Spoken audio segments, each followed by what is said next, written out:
ദേവൻ MP അവിടെ ഒരു ബോട്ടിന്റെ മുകളിൽ ഇരിപ്പുണ്ട്. ദേവൻ സുരക്ഷിതമായല്ലേ ഇരിക്കുന്നത്? എങ്ങോട്ടാണ് യാത്ര? അതെ തന്നെയാണ് ഇരിക്കുന്നത്. നമ്മളിപ്പോൾ പുന്നമടയുടെ വിവിധ മേഖലകൾ കൂടി, പ്രത്യേകിച്ചും ചുണ്ടൻ വള്ളങ്ങളെല്ലാം തന്നെ ഇപ്പോൾ പരിശീലനമെല്ലാം തന്നെ പൂർത്തിയാക്കി മാലിപ്പുരകളിലെല്ലാം തന്നെ കയറ്റിയിട്ടിരിക്കുകയാണ്. ആ ക്ലബ്ബുകളുടെ എല്ലാം തന്നെ സമീപത്തോടുകൂടി നമ്മളൊരു അവസാനവട്ട ഒരു നിരീക്ഷണത്തിനായിട്ട്, അല്ലെങ്കിൽ അവരുടെയൊക്കെ തയ്യാറെടുപ്പുകൾ എന്തൊക്കെയാണെന്ന് അറിയാനായിട്ട് നമ്മളൊന്ന് വള്ളത്തിലൊന്ന് കറങ്ങിക്കൊണ്ടിരിക്കുകയാണ്. അതിൻ്റെ കാഴ്ചകളാണ് കണ്ടുകൊണ്ടിരിക്കുന്നത്. ഏതായാലും ഓളപ്പരപ്പിലെ ഒളിമ്പിക്സിന് ഇനി മണിക്കൂറുകൾ മാത്രമാണ് ബാക്കിയുള്ളത്. മണിക്കൂറുകൾ നമുക്ക് പറയാൻ കഴിയില്ല, വേണമെങ്കിൽ നമുക്ക് മിനിറ്റുകൾ എണ്ണി തന്നെ കാത്തിരിക്കാമെന്ന് പറയും. കാരണം കഴിഞ്ഞ തവണ മത്സരത്തിൽ ആ ഒരു വിജയ ഫലം നിശ്ചയിച്ചത് 1000-ലൊരു അംശം എന്ന് പറയുന്നത്, അല്ലെങ്കിൽ മില്ലി സെക്കൻഡുകളുടെയൊക്കെ വ്യത്യാസത്തിലാണ് കഴിഞ്ഞ തവണത്തെ പള്ളാത്തുരുത്തി ബോട്ട് ക്ലബ്ബ് വിജയിയായി മാറിയത്. അതുകൊണ്ട് തന്നെ തുഴച്ചിലുകാർക്കും ക്ലബ്ബുകാർക്കും എല്ലാം തന്നെ ഓരോ മിനിറ്റും ഓരോ സെക്കൻഡും അതിൻ്റെ ഓരോ മില്ലി സെക്കൻഡും അവർക്ക് വളരെ വിലപ്പെട്ടതാണ്. അതിൻ്റെ തന്നെ കഠിനമായ പരിശീലനം തന്നെയാണ് കഴിഞ്ഞ ദിവസങ്ങളെല്ലാം തന്നെ ഏതാണ്ട് 40-45 ദിവസങ്ങളായി ഈ പുന്നമടയുടെ ഓളങ്ങളിലൂടെ അവർ നടത്തിക്കൊണ്ടിരിക്കുന്നത്. ഏതായാലും ഇപ്പോൾ അവസാനഘട്ട പരിശീലനവും പൂർത്തിയാക്കിയിട്ടുണ്ട്. ക്ലബ്ബുകളും ബോട്ടുടമകളും എല്ലാവരും തന്നെ അതിൻ്റെ ഒരു വിശ്രമത്തിലാണ്. പ്രധാനമായും ഒരു 21 ചുണ്ടൻ വള്ളങ്ങളാണ് ഇത്തവണ ഈ ഒരു ജലമേളയിൽ പങ്കെടുക്കാനായി എത്തുന്നത്. പക്ഷേ നമ്മൾ പ്രധാനമായും കാണേണ്ടത് കഴിഞ്ഞ തവണ 5 തവണയായി അല്ലെങ്കിൽ 5 വർഷമായി നെഹ്റു ട്രോഫി ഉയർത്തിക്കൊണ്ടിരിക്കുന്ന പള്ളാത്തുരുത്തി ബോട്ട് ക്ലബ്ബ് തന്നെയായിരിക്കും ഇത്തവണയും വിജയിയാകുക എന്നുള്ള പ്രതീക്ഷയിൽ തന്നെയാണ് ഏറ്റവും കൂടുതൽ ആരാധകരുള്ളത്. കഴിഞ്ഞ തവണ അവർ കാരിച്ചാൽ ചുണ്ടലിലൂടെ കിരീടം നേടിയെങ്കിൽ ഇത്തവണ മേൽപ്പാടം ചുണ്ടലിലൂടെ കിരീടം തിരിച്ചു പിടിക്കും എന്നുള്ളൊരു ദൃഢനിശ്ചയത്തിൽ തന്നെയാണ് പള്ളാത്തുരുത്തി ബോട്ട് ക്ലബ്ബ് എത്തുന്നത്. എന്നാൽ വർഷങ്ങളായി, അല്ലെങ്കിൽ ഈ 5 വർഷമായി പള്ളാത്തുരുത്തി ബോട്ട് ക്ലബ്ബ് തുടരുന്ന അപ്രമാദിത്വത്തെ പൂർണ്ണമായും തടഞ്ഞുകൊണ്ട് കിരീടം തിരിച്ച് UBCയുടെ കൈനഗിരിയുടെ പഞ്ചായത്തിലേക്ക് തിരിച്ചെത്തിക്കുമെന്ന് പറഞ്ഞുകൊണ്ട് UBC കൈനഗിരി, ഒപ്പം തന്നെ കഴിഞ്ഞ തവണ വിയപുരം ചുണ്ടലിലൂടെ വില്ലേജ് ബോട്ട് ക്ലബ്ബും വിയപുരം ചുണ്ടലിലൂടെ കഴിഞ്ഞ തവണ നഷ്ടപ്പെട്ട കിരീടം തങ്ങളിലേക്ക് തന്നെ തിരിച്ചെത്തിക്കുമെന്നുള്ള ഒരു വാശിയിൽ തന്നെയാണ് ഉള്ളത്. അങ്ങനെ നമ്മൾ നോക്കുകയാണെന്നുണ്ടെങ്കിൽ എണ്ണം പറഞ്ഞ നിരവധി ചുണ്ടനുകൾ മത്സരിക്കുന്നുണ്ട്. പ്രധാനമായും നമ്മൾ എപ്പോഴും പറഞ്ഞു കേൾക്കുന്ന ഈ ചുണ്ടൻ വള്ളങ്ങളുടെ പേരുകൾ കൂടാതെ നിരണം ചുണ്ടൻ മത്സരിക്കുന്നുണ്ട്, നടുഭാഗം ചുണ്ടൻ മത്സരിക്കുന്നുണ്ട്, ആയപ്പറമ്പ് പാണ്ടി മത്സരിക്കുന്നുണ്ട്, ആയപ്പറമ്പ് വലിയ ദിവാൻസി മത്സരിക്കുന്നുണ്ട്. അങ്ങനെ നിരവധി ചുണ്ടൻ വള്ളങ്ങൾ ആരും വിട്ടുകൊടുക്കാൻ തയ്യാറല്ല എന്ന് പറഞ്ഞുകൊണ്ട് തന്നെയാണ് ഈ ചുണ്ടൻ വള്ളങ്ങളെല്ലാം തന്നെ മത്സരത്തിലേക്ക് എത്തുന്നത്. ഈ പ്രൊഫഷണൽ തുഴക്കാരെ ഉൾപ്പെടെ എത്തിച്ചുകൊണ്ടാണ് ഈ വള്ളം ക്ലബ്ബുകളെല്ലാം തന്നെ ഓരോ തവണ മത്സരത്തിന് ഇറങ്ങുന്നത്. എന്നാൽ ആലപ്പുഴയുടെ തനത് തുഴശൈലിയുമായി എത്തുന്ന നിരവധി ക്ലബ്ബുകളുണ്ട്.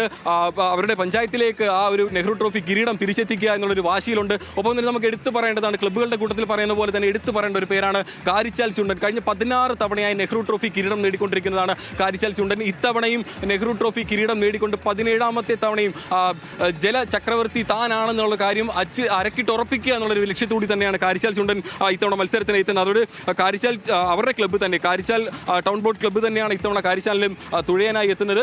മാത്രമല്ല ചുണ്ടൻ വള്ളങ്ങളുടെ കൂട്ടത്തിൽ 21 ചുണ്ടൻ വള്ളങ്ങൾ മത്സരത്തിനായി എത്തുമ്പോൾ ബാക്കി വെപ്പും ഇരുട്ടുകുത്തി വിഭാഗങ്ങളിലുമായി ഏകദേശം 40-ലധികം വള്ളങ്ങൾ, അങ്ങനെ 75 വള്ളങ്ങളാണ് നാളെ പുന്നമടയുടെ കായലോളങ്ങളിലൂടെ ചീറിപ്പാഞ്ഞു പോകാൻ പോകുന്നത്. ഏതാണ്ട് 1.3 കിലോമീറ്റർ 4.13 അല്ലെങ്കിൽ 4.44 മിനിറ്റുകളിലേക്കാണ് കഴിഞ്ഞ തവണ ആ ഒരു ലക്ഷ്യത്തിലേക്ക് അവർ എത്തിയത്. അപ്പം ഒന്ന് ആലോചിച്ച് നോക്കാം, ഈ 1.3 കിലോമീറ്റർ ദൂരം എന്ന് പറയുന്നത് വെറും 4 മിനിറ്റിനുള്ളിൽ തുഴഞ്ഞെടുക്കുക. അതും ഇത്തവണ പരിശീലനത്തിലെല്ലാം ഈ ക്ലബ്ബുകാരത്തൊക്കെ നമ്മൾ സംസാരിച്ചപ്പോൾ ഈ പരിശീലന സമയത്തെല്ലാം തന്നെ ഏകദേശം 8ഓളം ചുണ്ടൻ വള്ളങ്ങളാണ് ഈ 4 മിനിറ്റിനുള്ളിൽ ഈ സ്റ്റാർട്ടിംഗ് പോയിന്റിൽ നിന്നും ഫിനിഷിംഗ് പോയിന്റിലേക്ക് തുഴഞ്ഞെത്തുന്നത്. അപ്പോൾ നമുക്ക് അതിൻ്റെ ആ ഒരു മത്സരത്തിൻ്റെ ഒരു വാശി നമുക്ക് മനസ്സിലാക്കാൻ സാധിക്കും. ഇത്തവണ നെഹ്റു ട്രോഫി കിരീടം ആർക്കും വിട്ടുകൊടുക്കാൻ ഒരു ക്ലബ്ബും തയ്യാറല്ല. അതിൻ്റെ എല്ലാ പൂർണ്ണമായും പരിശീലനത്തിൽ തന്നെയാണ് നമ്മളിപ്പോൾ എത്തിക്കൊണ്ടിരിക്കുന്നത്. നമ്മളോടിപ്പോൾ ഈ ആലപ്പുഴയിലെ കാഴ്ചകളെല്ലാം തന്നെ കാണിക്കാനായി നമ്മളോടിപ്പോൾ ഒരു സഹായി കൂടി എത്തിയിട്ടുണ്ട്. ചേട്ടാ, എങ്ങനെയാണ് വള്ളംകളി? നിങ്ങളൊക്കെ ആലപ്പുഴക്കാരില്ല, അപ്പോൾ വള്ളംകളിയുടെ ഒരു ആവേശം ഏകദേശം 1 മാസമായി കരകളെല്ലാം നമ്മൾ കാണുന്നതാണ്. നാളെ എങ്ങനെയായിരിക്കും പുന്നമടയിൽ? ഇക്കുറി നമ്മുടെ ആലപ്പി ടൗൺ ബോട്ട് ക്ലബ്ബിന് വള്ളമില്ല. അതുകൊണ്ട് നമ്മൾ തൊട്ടടുത്ത് ഉള്ളത് പുന്നമട ബോട്ട് ക്ലബ്ബാണ്. അപ്പോൾ നമ്മൾ പുന്നമട ജയിക്കണമെന്നാണ് നമ്മുടെ ആഗ്രഹം. പിന്നെ എല്ലാം ദൈവത്തിൻ്റെ കയ്യിലാണ്. പിന്നെ ട്രാക്കിൽ കാര്യങ്ങളൊന്നും നമുക്ക് തീരുമാനിക്കാൻ പറ്റുന്നതല്ല, എങ്കിലും പുന്നമട ജയിക്കണമെന്നാണ് നമ്മുടെ ഒരു ആഗ്രഹം. ഈ പ്രവചനങ്ങളെല്ലാം എപ്പോഴും എല്ലാ വർഷവും തെറ്റാറുണ്ട്. നമ്മൾ ഈ ആഗ്രഹിക്കുന്ന ക്ലബ്ബുകൾക്ക് ചിലപ്പോൾ മത്സരത്തിൽ വിജയിക്കാൻ സാധിക്കില്ല, അല്ലെങ്കിൽ ഇന്ന ആൾ ജയിക്കും. ഇപ്പോൾ പള്ളാത്തുരുത്തിയെല്ലാം ബോട്ട് ക്ലബിൻ്റെ എല്ലാം പേര് പറയുന്ന പോലെ തന്നെ ഇന്നൊരു ക്ലബ്ബായിരിക്കും ജയിക്കാനൊക്കെ നമ്മൾ പറയാറുണ്ട്. പക്ഷേ ആ പ്രവചനങ്ങളെല്ലാം തന്നെ തിരിച്ചുകൊണ്ടായിരിക്കും ഓരോ വർഷം ഫലപ്രഖ്യാപനം ഉണ്ടാകുന്നത്. ഇപ്പം കൂടുതൽ പ്രാക്ടീസിൽ മുന്നിട്ട് നിൽക്കുന്നത് പള്ളാത്തുരുത്തി തന്നെയാണ്. അവരുടെ പ്രാക്ടീസ് ആരും ഫോളോ ചെയ്യാൻ നോക്കിയിട്ട് ഇതുവരെ നടക്കുന്നില്ല. ഇപ്പോൾ അവർ തന്നെയാണ് ജയിക്കാൻ സാധ്യത കൂടെ. എങ്കിലും നമ്മുടെ ടീം പുന്നമട ആയതുകൊണ്ട് നമുക്ക് മനസ്സുകൊണ്ട് അവർ ജയിക്കണമെന്നാണ് ആഗ്രഹം.